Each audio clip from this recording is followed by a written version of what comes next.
شروع اللہ کے نام سے جو سب پر مہربان ہے، بہت مہربان ہے۔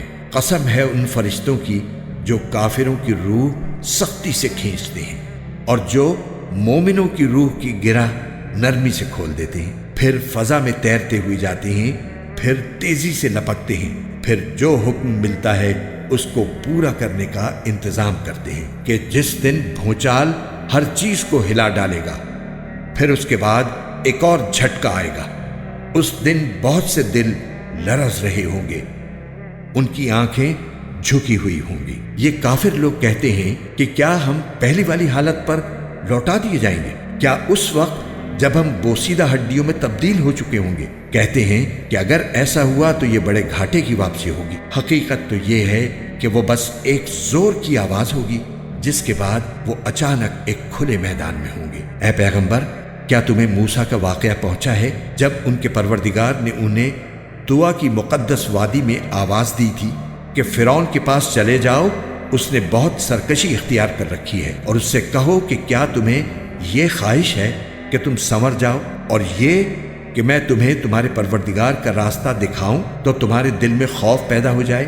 چنانچہ موسیٰ نے اس کو بڑی زبردست نشانی دکھائی، پھر بھی اس نے انہیں جھٹلایا اور کہنا نہیں مانا۔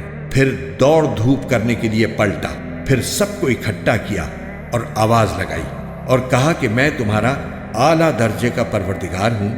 نتیجہ یہ ہوا کہ اللہ نے اسے آخرت اور دنیا کے عذاب میں پکڑ لیا۔ حقیقت یہ ہے کہ اس واقعے میں اس شخص کے لیے بڑی عبرت ہے جو اللہ کا خوف دل میں رکھتا ہو۔ انسانوں، کیا تمہیں پیدا کرنا زیادہ مشکل ہے یا آسمان کو؟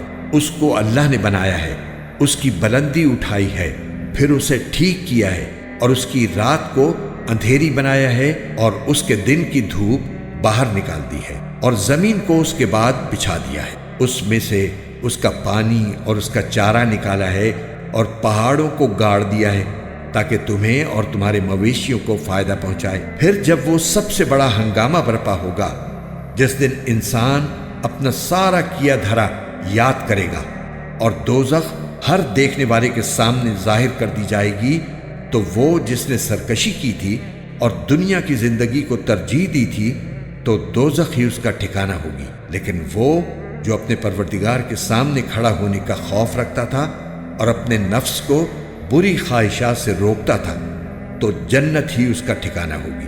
یہ لوگ تم سے قیامت کی گھڑی کے بارے میں پوچھتے ہیں کہ وہ کب قائم ہوگی۔ تمہارا یہ بات بیان کرنے سے کیا کام؟